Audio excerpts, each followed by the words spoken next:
అందరికీ నమస్తే. ఆంధ్రప్రభ భక్తి ఛానల్కి స్వాగతం. నేను మీ సంతోషి. 2025వ సంవత్సరం మే 18వ తారీఖున రాహు కేతువులు మారుతున్నాయి. అసలు ఇవి ఏ ఏ రాశుల్లోకి మారుతున్నాయి? ఈ మార్పు వల్ల 12 రాశుల వారికి ఎలాంటి ప్రభావం కలుగుతుంది? దీని గురించి మనకి క్లుప్తంగా వివరించడానికి మనతో ప్రముఖ జ్యోతిష్యులు, జ్యోతిష విశారద వేణుగోపాల్ గారు మనతో పాటు ఉన్నారు. నమస్తే. నమస్తే. అసలు ఇవి ఏ టైంలో మారుతున్నాయి గురువు గారు? ఈ రాహుకేతువులు 2025 మే నెల 18వ తారీఖు ఆదివారం సాయంత్రం 5 గంటలకు మారుతున్నాయమ్మా. ఇందులో ఇప్పుడు మీనరాశిలో రాహు సంచరిస్తున్నాడు, కన్యారాశిలో కేతు సంచారం కొనసాగుతోంది. ఈ మీనరాశిలో సంచరించేటువంటి రాహువు ఈ 18వ తారీఖు సాయంత్రం 5 గంటలకు కుంభరాశిలోనికి వస్తారు.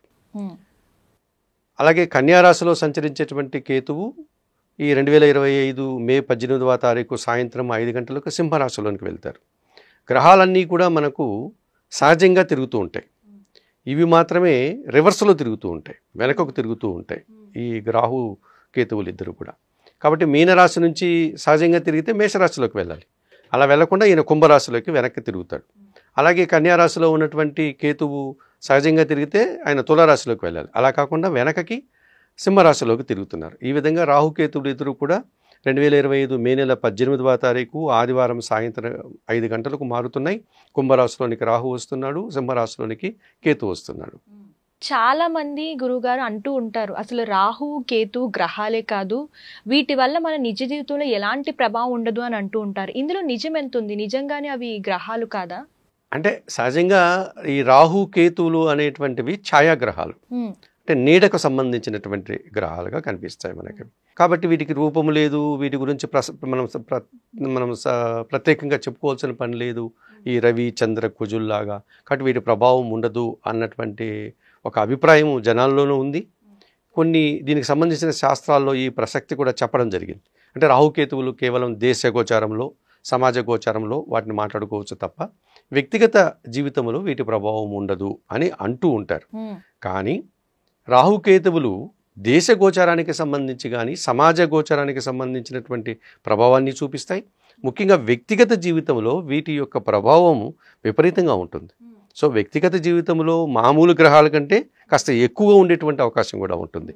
దీన్నే మనం కాలసర్పదోషం అని పిలుస్తూ ఉంటాం ఈ రాహు కేతువులు. ఎందుకంటే రాహువు ఒక రాశిలో ఉంటే 180 డిగ్రీల్లో ఎదురుగానే కేతు ఉంటాడు. ఇప్పుడు మీకు మీనరాశిలో రాహు ఉన్నాడు, కన్యారాశిలో కేతు ఉన్నాడు, 180 డిగ్రీల్లో ఉంటాడు. మనం రాశి చక్రాన్ని 360 డిగ్రీలు అనుకుంటే బచక్రాన్ని ఖచ్చితంగా ఆయన నేరుగా ఉంటాడు. సో అలాగే ఇప్పుడు నేను కుంభరాశిలోకి వస్తున్నాడు కాబట్టి కుంభరాశికి నేరుగా సింహరాశి ఉంది. సో అలాగే వీటి ప్రభావం ఉంటుంది. ఇవి కొంచెం వైరుధ్య భావాలు కలిగినటువంటి లక్షణాలు కూడా వీటికి ఉంటాయి. కనుక తప్పకుండా రాహుకేతువుల ప్రభావం దేశగోచారం మీద ఉంటుంది. అందరి వ్యక్తిగత జీవితాల్లోనూ వీటి ప్రభావం ఉంది. దానికి పరిహారాలు కూడా ఉన్నాయి. కాబట్టి ఇవి మామూలు గ్రహాల కంటే ఎక్కువగా వీటికి ప్రాధాన్యత ఇవ్వాల్సి ఉంటుంది. దానికి సంబంధించి మనం జాగ్రత్తలు తీసుకోవాల్సిన పరిహారాలు కూడా కనిపిస్తున్నాయి. అసలు వీటి ముఖ్యమైన లక్షణాలు ఏంటి గురువు గారు? రాహుకేతువులు రెండింటికి కూడా రూపం లేదు అన్నాం. అయితే మన వాళ్ళు ఏం చెప్పారంటే, మన హైందవ మైథాలజీ కానీ లేకపోతే మన వేదాంగ జ్యోతిష్యం శాస్త్రానికి సంబంధించి ఒక సర్పాన్ని, అంటే ఒక పాముని శరీరం మధ్యలో గన ఖండిస్తే తల భాగము సగము శరీరము రాహువు, తోక భాగము సగం శరీరము కేతువు అని సింబాలిక్గా చెప్పారు. అంటే మనకు అర్థం కావడం కోసం, అంతేగాని నిజంగా పాముని ఖండించి అని కాదు. అంటే తల శరీరం కలిగినటువంటిది రాహువు. తల అంటే ఏంటి? ఆహారం తీసుకునేది, జీవం ఉన్నటువంటిది. సో ఈ తలే కదా అన్నిటికీ సంపాదనకు కారణం కూడా, ఉదర పోషణకు కానీ ఇతరత్ర మాటలకు కానీ ఎదుటివాడిని గాయం చేయడానికి కానీ అన్నిటికీ కారణం. కాబట్టి ఈ రాహువు అనేటువంటి వాడు అత్యాశ కలిగినటువంటి వాడు, ఎక్కువ ఆశ, స్వార్థపరుడు. ఈ మిగతా శరీరము తోక, దానికి తల లేదు పాపం. తోకుండి ఏం చేస్తుంది? దానికి ఏమీ చేయలేదు. ఒకవేళ ప్రాణం ఉంటే కొంతసేపు ఉండొచ్చు. అటువంటి కేతువు నిరాశపరుడు, ఒక వైరాగ్యకారకుడు, ఏమీ ఆశించడు. వానికి శరీరము తలే లేదు కదా. ఆ కారణం చేత వాడు ఏమీ ఆశించడు, నిరాశతో ఉంటాడు, వైరాగ్యంతో ఉంటాడు, ఒక సన్యాసం స్వీకరించిన వాళ్ళలాగా కనబడతాడు, మోక్షానికి కారకుడుగా ఉంటాడు. ఇంకా చనిపోవడానికి సిద్ధంగా ఉన్నవా శరీరం కాబట్టి. ఈ కారణం చేత ఈ రాహుకేతువులకి గురించి చాలా విషయాలు చెప్పడం జరిగింది మనకు. ఉదాహరణకి మనం రాహు గురించి మాట్లాడుకుంటే కనుక వీడు పరదేశస్థుడు. ఇప్పుడు మన పిల్లలు చాలామంది విదేశాలకు వెళ్ళాలి, రాహు అనుకూలంగా ఉంటే విదేశాలకు వెళ్తారు. ఓకే. వాడికి స్వదేశాభిమానం ఉండదు, విదేశాభిమానం ఉంటుంది. అలాగే చాలామంది పిల్లలు ఇతర కులాల పిల్లల్ని, ఇతర మతాల పిల్లల్ని వివాహం చేసుకుంటూ ఉంటారు. మతాంతర కులాంతర వివాహాలు అంటుంది. దానికి కారకుడు రాహు. ఎందుకంటే వీడికి వాడి మతం మీద కంటే కూడా ఇతర మతాల ఆకర్షణ, వాడి కులం కంటే కూడా ఇతర కులాల మీద ఆకర్షణ వాడికి. ఇలా సాంప్రదాయ వ్యతిరేకమైన లక్షణాలన్నీ ఈ రాహుకు ఉంటాయి. ధర్మబద్ధంగా బతకడం వాడికి ఇష్టం ఉండదు. ఏదో విధంగా బతికేయాలి, సంపాదించేసేయాలి, పదవులు కావాలి, ఈ లక్షణాలన్నీ వీడికి ఉంటాయి. ఒక పొగ వంటి శరీరము, నల్లని శరీరము, వాత ప్రవృత్తి, భయంకర స్వరూపము, అడవుల్లో సంచారము, వన సంచారము వీడిది. అతి ధైర్యం ఎక్కువ, ఎటువంటి దుర్మార్గాలైనా చేయడానికి సిద్ధపడతారు. సో మనం ఇదివరకు చూసాం టెర్రరిస్టులని, నక్సలైట్లని, ఈ కొంతమంది రౌడీలు, గూండాలు, ఇలాంటి విధ్వంసక లక్షణాలన్నీ వీడికి ఉంటాయి. హింసా ప్రవృత్తి ఎక్కువగా ఉంటుంది. పదవీ వ్యామోహం, కొంతమంది రాజకీయ నాయకులు ఎలాగైనా పదవులు సంపాదిస్తారు, అవసరమైతే తండ్రిని కూడా చంపేసి వాడు పదవిని, అటువంటి బుద్ధులంతా ఈ రాహువుకు ఉంటాయి. అలాగే జూదము, గ్యాంబ్లింగు, ఈజీ మనీ, కష్టపడకూడదు, ఏదో విధంగా సంపాదించాలి, ఎదుటి వాడిని మోసం చేసినా సంపాదించాలి. గొడవలు పడ్డం, కలహాలు, యుద్ధాలు చేయడం, దౌర్జన్యాలు, ఈ ధనార్జనే వాడి ధ్యేయం. ఎదుటి వాళ్ళని అనుమానిస్తాడు, ఎవరిని నమ్మడు వాడు. సో వాడికి ఆ నమ్మకం అనే పదానికి అర్థం తెలియదు. అందరినీ అనుమానిస్తాడు, అందరినీ అవమానిస్తాడు, కర్మకాండలు చేస్తాడు మళ్ళీ. అంటే వాడికి అది ఇష్టం. ఇప్పుడు ఎవరైనా చనిపోతే మనం బాధపడతాం, అయ్యో ఇలాంటి పరిస్థితి రాకూడదు అనుకుంటాం. వాడు అవి కోరుకుంటాడు, వాడికి ఇష్టం అవి. ఎవరైనా పెద్దవాళ్ళు చనిపోతే వాడి పోయి కర్మకాండాలు చేయాలా, వాడికి అదేదో ఆనందం. పితృతర్పణాలు ఇవ్వాలా, వాడికి ఆనందం. చనిపోయిన వాళ్ళ శవాన్ని మోయాలా, వాడికి ఆనందం. ఇటువంటి మీద అయిష్టత కలిగినటువంటి అందరికీ కలిగిన వాటిలో వీడికి ఇష్టత కలిగి ఉంటుంది. ఇటువంటి లక్షణాలు. గంగా స్నానం చేయడం ఇష్టం. గంగా స్నానం ఎప్పుడు చేస్తాం? పెద్దవాళ్ళు ఎవరైనా చనిపోయినప్పుడు చేస్తాం. వీడికి ఇష్టం, ఎవరో ఒకరు చచ్చిపోతే గంగా స్నానం చేస్తాను నేను అనుకుంటాడు. అటువంటి మనస్తత్వం రాహువుది. ఈ లక్షణాలన్నీ కలిగి ఇంకా కొన్ని అదనపు లక్షణాలు కలిగి ఉంటాడు కేతువు. అంటే ఇప్పుడు రాహువుకు చెప్పిన లక్షణాలు వాడికి ఉంటాయి. కాకపోతే వాడికి మనం చెప్పుకున్నాం కదా, ఒక ప్రతీకగా, సింబాలిక్గా, ఉదాహరణకి తల ఉండదు వాడికి. ఆ కారణం చేత వీడికి వైరాగ్యం, మంత్రజపం, వేదాంతం, దైవజ్ఞానం, నిరాడంబరత, అంటే పెద్ద ఆడంబరాలు కోరుకోడు, వాడికి తలే లేదు కదా. కాబట్టి ఆహారాలు, అష్టైశ్వర్యాలు, అన్ని రకాల భోజనాలు, సుష్టాన్నం, ఇవన్నీ వాడికి ఇష్టం ఉండదు. వాడికి దీక్షలు, వ్రతాలు చేయడం, భిక్షాటన చేసుకోవడం, ఎక్కడో ప్రశాంతంగా ఒంటరిగా బతకడం, గుహల్లో వాటిలో బతకడం, ఒక సన్యాసి జీవనం చేయడం, ఇటువంటి విధానం అంతా కేతువు కలిగి ఉంటాడు. ఆ రకంగా ఈ రాహుకేతువులు అనేటువంటిది ఒక విచిత్రమైనటువంటి లక్షణాలు కలిగినటువంటివి, ఒక వైరుధ్యమైనటువంటి భావాలు కలిగినటువంటి ఛాయాగ్రహాలుగా మనం చెప్పుకోవచ్చు. అంటే ఈ రాహుకేతువుల మార్పు వల్ల 12 రాశులపైన ఏమైనా ప్రభావం పడే అవకాశం? డెఫినెట్గా పడుతుందమ్మా. ఎందుకంటే మనకు గురువు మారారు మన 14వ తారీఖు. ఈయన సంవత్సర కాలం ఒక్కొక్క రాశిలో ఉంటాడు అనుకున్నాం. ఇప్పుడు ఆయన మిథున రాశిలోకి వచ్చాడు. మిథున రాశిలో ఒక సంవత్సర కాలం ఉండి మళ్ళీ 2026 ఏప్రిల్ ప్రాంతంలో ఆయన తర్వాత కర్కాటక రాశిలోనికి వెళ్తాడు. అలాగే శని భగవానుడు మనకు ఉగాదికి ముందు రోజు మార్చి 29న మీన రాశిలోకి వచ్చాడు. 2.5 సంవత్సరం అక్కడ ఉంటాడు ఆయన. ఆ తర్వాత ఆయన మేషరాశిలోకి వెళ్తాడు. ఈ రాహుకేతువులు 1.5 సంవత్సరం ఒక్కొక్క రాశిలో ఉంటారు. ఇప్పుడు మీనరాశిలో నుంచి కుంభరాశిలోకి వచ్చినటువంటి ఈ రాహువు 2025 18 ఆదివారం సాయంత్రం 5 గంటలకు కుంభరాశిలోకి వస్తే 18 నెలల పాటు కుంభరాశిలో ఉంటాడు ఆయన. ఇంకా ఎక్కడికి కదలడు, అక్కడే ప్రయాణం చేస్తూ ఉంటాడు ఆ రాశిలోనే. అలాగే కన్యారాశి నుంచి సింహరాశిలోకి వచ్చినటువంటి ఈ కేతువు కూడా 18 నెలల పాటు ఆ సింహరాశిలోనే సంచారం చేస్తాడు. సో ఆ ప్రభావము కేవలం కుంభరాశి సింహరాశి మీదే ఉండదు, 12 రాశుల మీద వాటి ఎన్నో భావంలో ఉన్నారు వీళ్ళిద్దరూ. వాటి ప్రభావం ఏంటి, రాహు ఎలాంటి ఫలితాలను ఇస్తాడు, కేతు ఎలాంటి ఫలితాలను ఇస్తాడు, అవి కొన్ని అనుకూలంగా ఉంటాయి, కొన్ని ప్రతికూలంగా ఉండేటువంటి ఆ భావాలు బట్టి ఆ రకంగా అన్నిటి రాశుల మీద వీటి ప్రభావము శుభ అశుభ ఫలితాలు తప్పనిసరిగా ఉన్నాయి. అంటే ముందుగా మేషరాశి వారికి ఎలాంటి ప్రభావం ఉండిపోతుంది గురుగారు, దాని గురించి వివరించి. ఇప్పుడు మేషరాశి వారికి ఇది 11వ భావము, కుంభరాశిలో రాహు సంచారం. 11 లాభస్థానం కదా, ఏ గ్రహమైనా 11లో ఉంటే మంచి చేస్తాడు. సో రాహు మంచి చేస్తాడు. ఎటువంటి మంచి చేస్తాడు, మనం ఇదివరకు వాళ్ళ లక్షణాలు చెప్పుకున్నాం. విదేశాలకు వెళ్ళాలనుకునే వాళ్ళు విదేశాలకి వెళ్ళిపోవచ్చు, చాలా సులభంగా వెళ్ళిపోతారు. అంటే దానికి కావాల్సినటువంటి వీసాలు కావచ్చు, పాస్పోర్ట్లు కావచ్చు, ఆ పర్మిషన్ అవన్నీ దొరుకుతాయి, తొందరగా వెళ్ళిపోతారు. అంటే విదేశాలకు చదువుకోవడానికి వెళ్ళొచ్చు, ఉద్యోగం చేయడానికి వెళ్ళొచ్చు, వ్యాపారం చేసుకోవడానికి వెళ్ళొచ్చు. సో అటువంటి లాభాలు ఉంటాయి. కొత్తగా ఏదైనా వ్యాపారాలు ప్రారంభించాలి, అనుకూలంగా ఉంటుంది. కొత్తగా నూతన పదవులు కావాలి, నూతన ఉద్యోగాలు కావాలి, తెచ్చుకోవచ్చు. ఇట్లా ఎక్కువ లాభాన్ని కలిగి ఉంటుంది. కాకపోతే రాహువు లాభంలో ఉన్నప్పుడు ఏ రకంగా అయినా వీరికి అవకాశాలు వస్తుంటాయి. అది ధర్మబద్ధంగానే రావాలని రూల్ లేదు. ఒక రికమెండేషన్తో రావచ్చు, లేదు అదృష్టం కొద్ది కలిసి రావచ్చు, వీళ్ళు కష్టపడకపోయినా వీళ్ళకి పదవి రావచ్చు. దాన్ని నిలబెట్టుకోవడానికి వాళ్ళ ప్రయత్నం చేయాల్సి ఉంటుంది. అయితే ఈ కేతు కాస్త ప్రతికూలంగా ఉన్నాడు. ఎందుకంటే మొన్నటి వరకు 6వ ఇంట్లో ఉన్నాడు మేషరాశి వారికి, కన్యారాశిలో. ఇప్పుడు పంచమ స్థానంలో కేతువు కదా. పంచమ స్థానం అంటే ఏంటి? ఇష్టమైనటువంటి వారు, సంతానము, ప్రేమ, ఉపాసన, ఆలోచనలు కదా. ఇవన్నీ రివర్స్ అవుతాయి. ఈయన నిరాశపరుడు కదా కేతు. సో ఇప్పుడు ఈ పిల్లలు ఉన్నారనుకోండి, అసలు కొత్తగా పెళ్ళయింది, పిల్లలు మాకు పుట్టాలని కోరుకుంటున్నారు, వాళ్ళకి అబార్షన్ జరిగే ఛాన్సెస్ ఉంటుంది 1-2 నెలల్లో. అంటే డిసప్పాయింట్ అవుతారు వాళ్ళు, మళ్ళీ రెండో ప్రయత్నం చేయాల్సి. లేదు పెద్ద పిల్లలు, ఆ పిల్లలు ఇంటికి దూరంగా వెళ్తారు, అంటే చదువుల కోసం ఇతర రాష్ట్రాలకు, విదేశాలకు వెళ్ళడం. ఎక్కడో తల్లిదండ్రులకు దూరంగా వెళ్ళడం వల్ల తల్లిదండ్రులు ఆ పిల్లలు లేరనే బాధ. లేదు 2 ప్రేమికులు ఉన్నారు, విడిపోతారు. లేదా దూర ప్రాంతాల్లో అతను ఒకవైపు, ఈ అమ్మాయి ఒకవైపు వెళ్ళిపోతారు. ఎడబాటు ఏర్పడేటువంటి ఛాన్స్. ఇష్టంగా మనం ఒక పని చేయాలనుకున్నాము, నాకు ఇష్టం ఈ పని నేను చేస్తున్నాను అంటే ఆ పని జరగదు, లేదు జరిగినా ఫలితం రాదు. సో ఇష్టమైన పనులు నిరాశని కలిగిస్తాయి.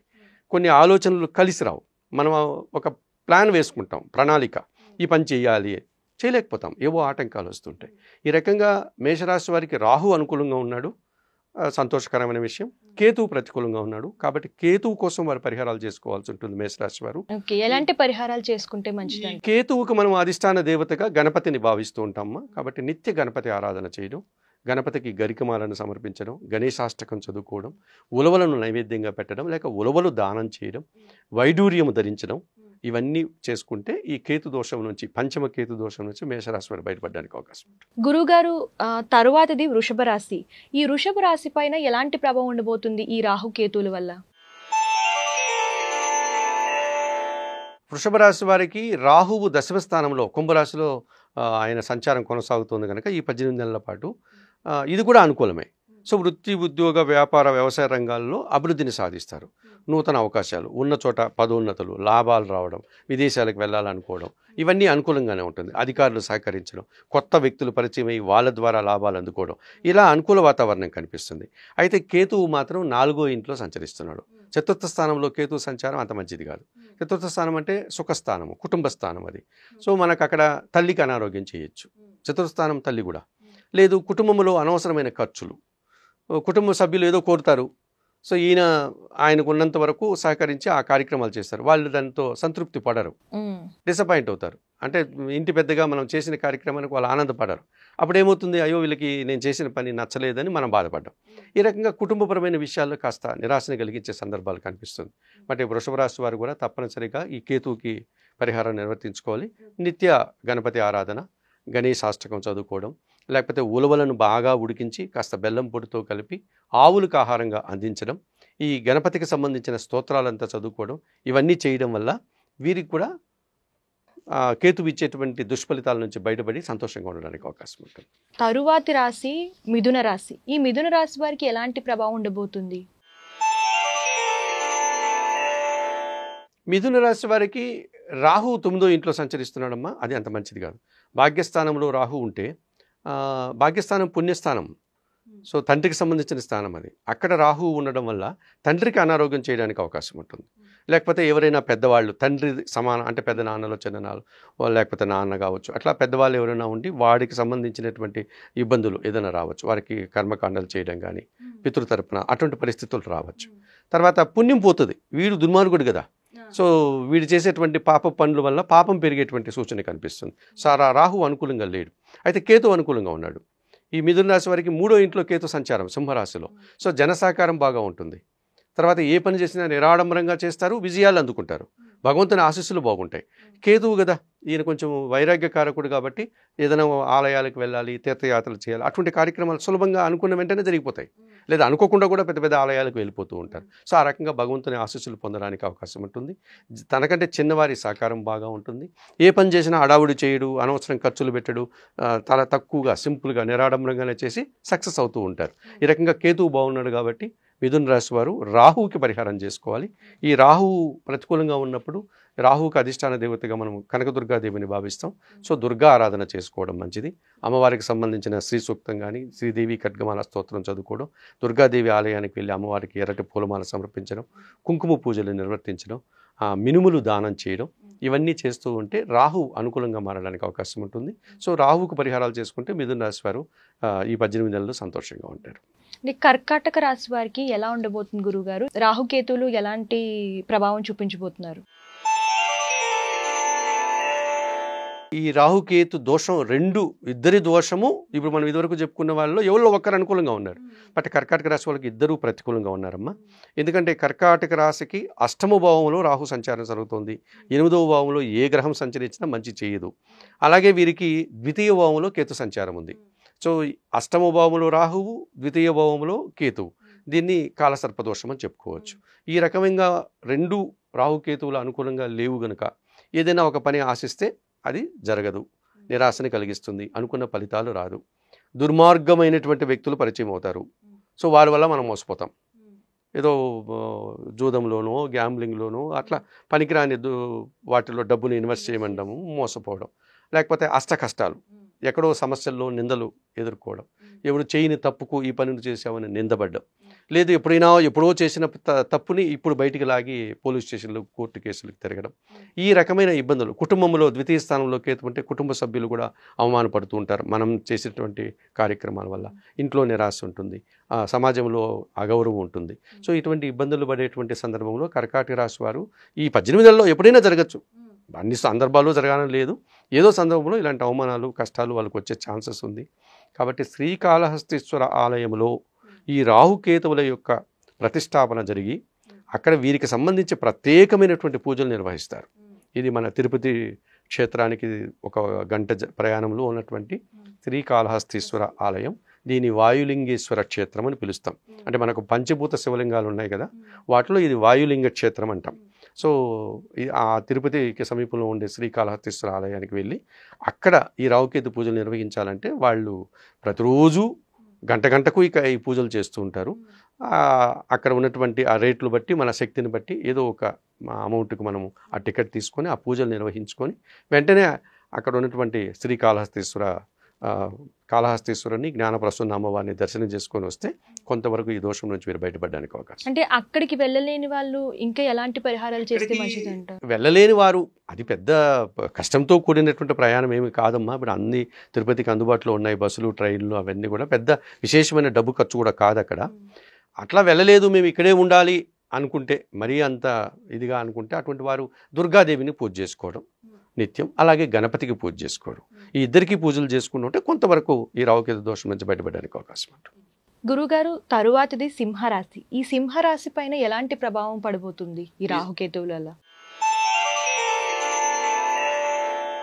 సింహరాశి వారు, ఈ సింహరాశి వారికి ఈ వారంలో మొత్తం 4 గ్రహాలు అనుకూలంగా ఉన్నాయి. మంచి ఫలితాలను, లాభాలను ఈ వారంలో మీరు అందుకుంటారు. 8వ బుధ సంచారం వల్ల ఆకస్మికమైనటువంటి లాభం కానీ, ఆదాయం కానీ, ధనం కానీ అందుకుంటారు. 8వ భావంలో శుక్ర సంచారం వల్ల స్త్రీజన సహకారంతో సంతోషంగా ఈ వారంలో కాలం గడిపేటువంటి పరిస్థితి కనిపిస్తుంది. భాగ్యంలో రవి సంచారం వల్ల రాజకీయపరమైనటువంటి లాభాలు కానీ, రాజకీయపరమైనటువంటి అవకాశాలు కానీ చేజిక్కించుకుంటారు. 10వ భావంలో గురు సంచారం వల్ల పని భారము అధికమైనప్పటికీ ఆ పనికి తగినటువంటి ఫలితాన్ని అందుకుంటారు. రాహుకేతు దోషం కాస్త ఆశా నిరాశల మధ్య మిమ్మల్ని ఇబ్బంది పెట్టేటువంటి సూచన కనిపిస్తుంది. ఈ రాశి వారికి ఈ వారంలో మంగళ, బుధ, శనివారాలు అనుకూలంగా ఉన్నాయి.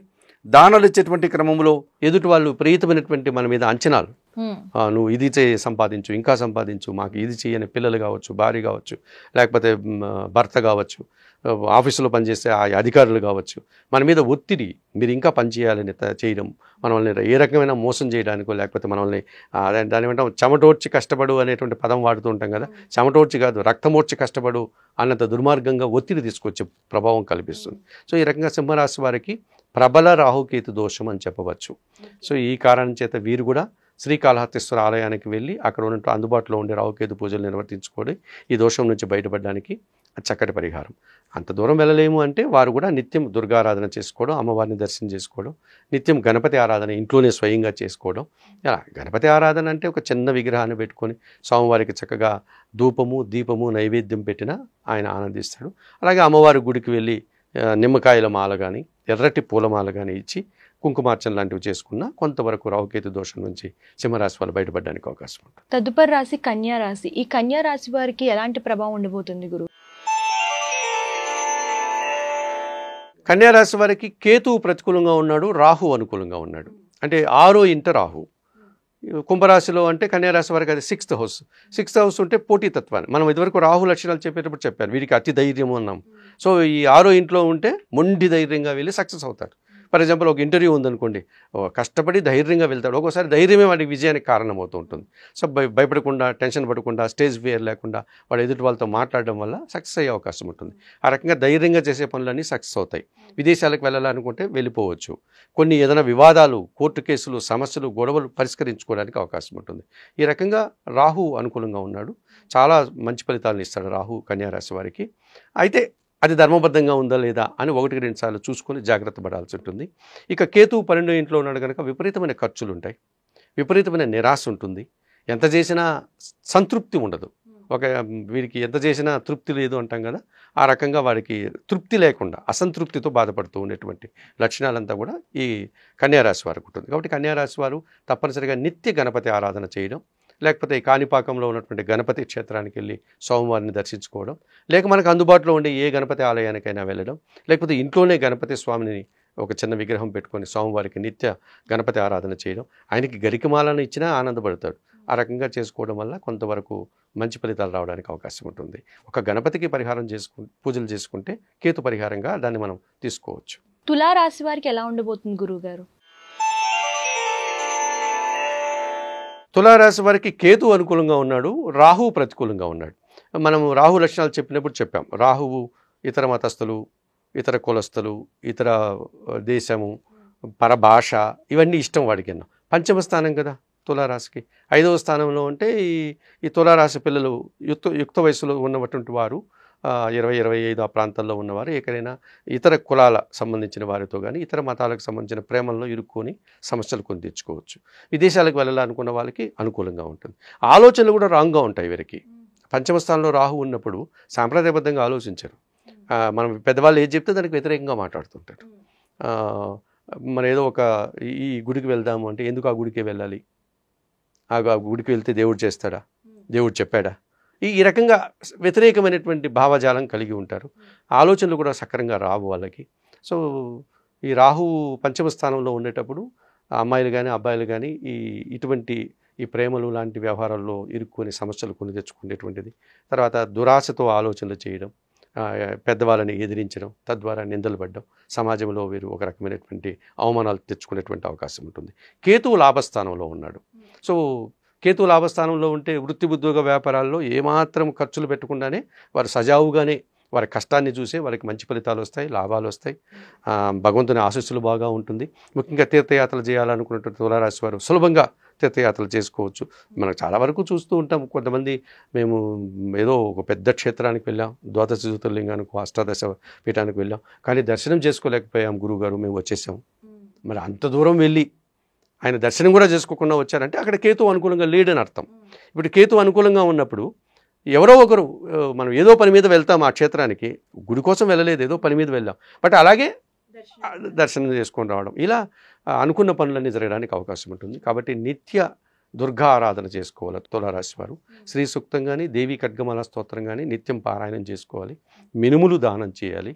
అలాగే కనకదుర్గ అమ్మవారికి కానీ లేకపోతే చాముండి అమ్మవారికి కానీ, ఇటువంటి కాస్త ఉగ్రదేవతలైనటువంటి మనకు ఎవరైతే సిద్ధ దేవతలు ఉన్నారో వారికి పూజలు నిర్వహించుకోవడం వల్ల ఈ పంచమ రాహు దోషం నుంచి బయటపడడానికి అవకాశం ఉంటుంది. తదుపరి రాశి వృశ్చిక రాశి. ఈ వృశ్చిక రాశి వారికి ఎలా ఉండబోతుంది గురువుగారు?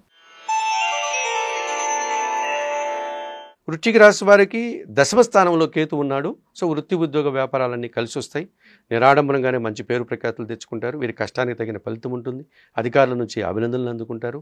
సో అనుకున్న పనులు బాగా ఉంటాయి, వ్యాపారం కానీ ఉద్యోగం కానీ ఇతరత్ర కానీ. ఈ రాహు 4వ ఇంట ఉన్నాడు. రాహు 4వ ఇంట ఉంటే కుటుంబంలో విపరీతమైనటువంటి ఖర్చులు, దుబారా ఖర్చులు, కుటుంబం కోసం దుబారా చేయడం, అంటే కుటుంబానికి అవసరం లేకుండానే ఎక్కువ ఖర్చులు చేసేటువంటి పరిస్థితి వీరికి కనిపిస్తుంది. సో కుటుంబం కోసం అప్పులు చేయడం, ఆర్థిక సమస్యలు కొని తెచ్చుకునే పరిస్థితి వృశ్చిక రాశి వారికి ఉంటుంది. కాబట్టి వీరు కూడా దుర్గా ఆరాధన చేసుకోవాలి, చాముండి అమ్మవారి ఆరాధన చేసుకోవాలి, దుర్గాదేవికి కుంకుమ పూజలు నిర్వహించాలి, మినుములు దానం చేయాలి, శ్రీదేవి ఖడ్గమాల స్తోత్రం చదువుకోవడం వల్ల ఈ చతుర్థ రాహు దోషం నుంచి బయటపడడానికి అవకాశం ఉంటుంది. ధనస్సు రాశి వారికి ఎలా ఉండబోతుంది గురువుగారు? ధనుసు రాశి వారికి రాహు అనుకూలంగా ఉన్నాడమ్మా. కేతు 9వ ఇంట్లో ఉన్నాడు. 9వ ఇల్లు అంటే మనం ఇదివరకు చెప్పుకున్నాం, అది తండ్రి కావచ్చు, మన పూర్వపుణ్యానికి సంబంధించింది. కాబట్టి అక్కడ 9వ ఇంట్లో తల్లి తండ్రికి సంబంధించి ఏదైనా అనారోగ్య సమస్యలు, జాగ్రత్తలు తీసుకోవాల్సి ఉంటుంది. లేకపోతే ఏదైనా గంగా స్నానం చేయడం, తర్పణాలు ఇవ్వడం అలాంటివి జరగడానికి అవకాశం ఉంటుంది. 3వ ఇంట రాహు కనుక రాహు అనుకూల, జన సహకారం బాగా ఉంటుంది. సో కొత్త వారి పరిచయం అవుతారు, వాళ్ళ వల్ల మనకు లాభాలు జరుగుతాయి, విదేశీ వ్యవహారాలు బాగుంటాయి, కొత్త వ్యాపారాలు మనం మొదలు పెడితే అవి సక్సెస్ అవుతాయి, ఉన్న వ్యాపారాన్ని విస్తరించుకోవచ్చు, ఇంకొక బ్రాంచ్ పెట్టడం అలాంటివి చేయొచ్చు.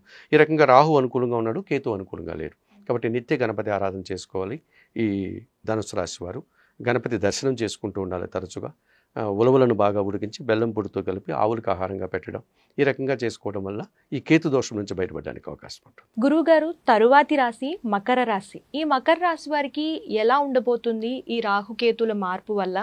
అలాగే వాళ్ళకి ఎలాంటి పరిహారాలు చేసుకుంటే ఇంకా మంచి ఫలితాలు వస్తాయి? ఈ మకర రాశి వారికి ద్వితీయ స్థానంలో రాహు ఉన్నాడు, అది మంచిది కాదు. అష్టమ భావంలో కేతు ఉన్నాడు, అది మంచిది కాదు. ఇది కూడా రాహుకేతు దోషం, కాలసర్ప దోషం. ఇద్దరు కూడా రాహుకేతులు ఇద్దరు కూడా వీరికి అనుకూలంగా లేరు. కాబట్టి వారు ముఖ్యంగా వీరి మాటల వల్ల సమస్యలు రావడానికి అవకాశం ఉంటుంది. ఎందుకంటే ద్వితీయ స్థానం వాక్ స్థానం. మనం మాట్లాడే మాట రాహు కదా, రాంగ్ మాటలో ఏదో అనేయడం, కఠినంగా మాట్లాడడం, వారు బాధపడడం, ఇది మన ఆత్మీయులే అయిండొచ్చు, బంధువులు అయిండొచ్చు, స్నేహితులు అయిండొచ్చు, వాళ్ళు మనస్పర్ధలు రావడం, అభిప్రాయ భేదాలు అట్లాంటిది. కుటుంబంలో కూడా వీరి ప్రవర్తన కాస్త ఇబ్బందిని కలిగించే వాతావరణంగా ఉంటుంది. ఖర్చులు విపరీతంగా పెడుతూ ఉంటారు ద్వితీయ స్థానంలో. అలాగే అష్టమ భావంలో కేతు ఉంటే ప్రతిదానికి నిరాశపడడం, ఆటంకాలు ఎదుర్కోవడం, ఈ రకమైనటువంటి రెండూ కూడా అష్టమ కేతువు, ద్వితీయ రాహువు వీళ్ళని ఇబ్బంది పెట్టేటువంటి సూచన కనిపిస్తుంది. ఏ పని చేసినా అది ముందుకు సాగకుండా వాయిదాలు పడే పరిస్థితులు ఉంటాయి. ఈ కారణం చేత వీరిద్దరూ శ్రీకాళహస్తీశ్వర ఆలయానికి వెళ్ళి ఈ మకర రాశి వారు రాహుకేతువులకి అక్కడ ఉన్నటువంటి రాహుకేతు పూజలు నిర్వర్తించుకోవడం, అంత దూరం వెళ్ళలేని వారు నిత్య దుర్గారాధన, నిత్య గణపతి ఆరాధన చేసుకోవడం వల్ల కొంతవరకు ఈ సమస్య నుంచి బయటపడడానికి అవకాశం ఉంటుంది. తరువాతి రాశి కుంభరాశి. ఈ కుంభరాశి వారికి ఎలాంటి ఫలితాలు ఉంటాయి గురువుగారు?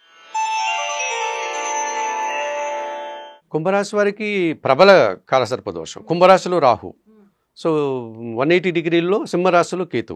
సో డెఫినెట్గా వీరు ఏ పని అనుకుంటే ఆ పని జరగదు. ఆ పని వల్ల అనవసరమైన ఖర్చులు, నిందలు, ఆర్థిక సమస్యలు ఇవన్నీ వస్తుంటాయి. పైగా కుంభరాశి వారికి వారి రాశిలో రాహు ఉన్నాడు కాబట్టి వారు సక్రంగా ఆలోచించలేరు. దురాశతో ఏదేదో ఒకటి ధైర్యంతో ముండిగా అయిపోవాలన్నట్టుగా చేయడం, డిసప్పాయింట్ కావడం, నిరాశను పొందడం అవి జరుగుతూ ఉంటారు. ఒక్కోసారి దుర్మార్గమైన వ్యక్తుల పరిచయం వల్ల కూడా మోసపోతూ ఉంటారు. సో ఈ రకంగా ఎవరిని వారు సంతృప్తిపరచలేరు. వారికి వారు నష్టపోవడానికి, మోసపోవడానికి, ఎక్కువ ఖర్చులు పెట్టుకోవడానికి ఇలాంటి ఇబ్బందులు కొని తెచ్చుకుంటారు. విదేశాల్లో ఉన్న పిల్లలకు కూడా ఇబ్బందులు వచ్చే అవకాశం ఉంటుంది. ఏదో ఒక సమస్యలు ఇరుక్కునేటువంటి వాతావరణం ఉంటుంది. కాబట్టి కుంభరాశి వారు తప్పనిసరిగా ఈ ప్రబల కాలసర్ప దోష నివారణకు శ్రీకాళహస్తీశ్వర ఆలయానికి వెళ్ళి రాహుకేతు పూజలు నిర్వర్తించుకోవాలి తప్పనిసరిగా. అంతటి అవకాశం లేని వారు నిత్య దుర్గారాధన, నిత్య గణపతి ఆరాధన చేసుకుని మినుములు, ఉలవలు ప్రజలకు పక్షుల కన్నా దానం చేయడం, లేకపోతే బాగా నానబెట్టి ఆవులకు ఆహారంగా అందించడం, ఇలాంటి పరిహారాలు చేసుకోవడం వల్ల కొంతవరకు బయటపడడానికి అవకాశం ఉంటుంది. ఆఖరి రాశి మీనరాశి. ఈ మీనరాశికి ఎలాంటి ప్రభావం కలుగుతుంది ఈ రాహుకేతుల మార్పు వల్ల? మీనరాశి వారికి కేతు అనుకూలంగా ఉన్నాడు. 6వ ఇంట కేతు ఉన్నాడు. కేతువు 6th ప్లేస్లో ఉంటే కేతువుని మనం ఏమంటామంటే కటింగ్ మాస్టర్ అని చెప్పవచ్చు. ఆయన అంటే ఒక సిజర్తో మనం కట్ చేస్తామే, అలాగా భౌతికమైనటువంటి బంధాలని కట్ చేసేవాడు. మనం చెప్పుకున్నాం ఇదివరకు, ఆయన వైరాగ్యకారకుడు, పెద్ద ఆశలు ఉండవు, ఆయనకి ఏమీ ఉండదు, ఒక యోగిలాగా వైరాగ్యం కలిగి ఉంటాడు అన్న. ఆ కారణం చేత 6వ ఇంట్లో కేతు ఉన్నాడు కనుక షష్టమ భావంలో మీనరాశి వారు కొన్ని రుణాలు తీర్చుకోవచ్చు. 6వ ఇల్లు రుణాలకు సంబంధించింది కాబట్టి అప్పులు ఏమన్నా ఉంటే తీర్చేస్తాడు. సో అప్పులు, రుణ బాధలు పోతాయి. అనారోగ్య సమస్యలు ఏమైనా ఉంటాయి, 6వ ఇల్లు రోగకారకం. సో అనారోగ్యం నుంచి బయటపడి ఆరోగ్యవంతులు కావచ్చు. కొంతమంది శత్రుత్వాలు ఉంటాయి, కొన్ని గొడవలు ఉంటాయి, వివాదాలు ఉంటాయి, కోర్టు కేసులు ఉంటాయి, అకారణమైనటువంటి ద్వేషాలు, ఇవన్నీ బంధువుల నుంచి, స్నేహితుల నుంచి మనకు రకరకాలుగా వస్తూ ఉంటాయి. ఇటువంటి శత్రువుల నుంచి విముక్తి కలుగుతుంది 6వ ఇంట్లో కేతు ఉంటే కనుక. రుణ రోగ శత్రు విముక్తికి కేతువు కారకుడు అవుతాడు, మోక్షకారకుడు అవుతాడు. అంటే విముక్తి కలిగిచ్చేస్తాడు నీకు భవబంధాలంతా. చక్కగా ఏదైనా పోటీ పరీక్షలు, ఎగ్జామ్స్ వాటికంటే కూడా ఏమాత్రం కష్టపడకుండా పోయి రాసి పాస్ అయిపోయి వచ్చేస్తుంటాడు. వాడు నాతో మాట్లాడుతూనే ఉన్నాడు, రా ఎగ్జామ్ పోయి రాసి వచ్చాడు, మంచి మార్కులు వచ్చేసాయి, నేనేమో 15 రోజులుగా చదువుతున్నాను, నాకు రాలేదు అని మనం పిల్లలు మాట్లాడుకుంటూ వింటాం. అలా నిరాడంబరంగానే వీరు విజయాలు సాధిస్తారు, పోటీలో సక్సెస్ అవుతారు. సో ఈ రకంగా కేతు మీనరాశి వారికి చాలా అనుకూలంగా ఉన్నాడు. రాహు మాత్రం ప్రతికూలంగా ఉన్నాడు. ఎందుకంటే 12వ భావం కుంభరాశి. ఈ 12వ భావంలో రాహు సంచారం వల్ల దుబారా ఖర్చులు పెట్టడం, మోసపోవడం, విదేశాలకు వెళ్ళి ఇబ్బందులు కొని తెచ్చుకోవడం, లేకపోతే దుర్మార్గపు పనులు చేసి నిందలు పడడం, ఏదేదో ఆశతో చేసే కార్యక్రమాలకంతగా అనవసరంగా డబ్బులు ఖర్చు పెట్టి రుణబాధలు తెచ్చుకోవడం, ఆర్థిక భారాలు సమస్యలు తెచ్చుకునే పరిస్థితి ఉంటుంది. కాబట్టి మీనరాశి వారు తప్పనిసరిగా కనకదుర్గాదేవిని దర్శించడం, లేకపోతే చాముండేశ్వరి అమ్మవారిని దర్శించడం, వారికి కుంకుమ పూజలు నిర్వర్తించడం, శ్రీదేవి ఖడ్గమాల స్తోత్రం నిత్యం చదువుకోవడం, మినుములు దానం చేయడం, ఇలాంటి కార్యక్రమాలు చేసుకోవడం వల్ల కొంతవరకు ఈ 12వ ఇంట్లో ఉండే రాహు దోషం నుంచి బయటపడడానికి అవకాశం కనిపిస్తుంది. చాలా చక్కగా వివరించారు గురువు గారు. ధన్యవాదాలు. నమస్తే.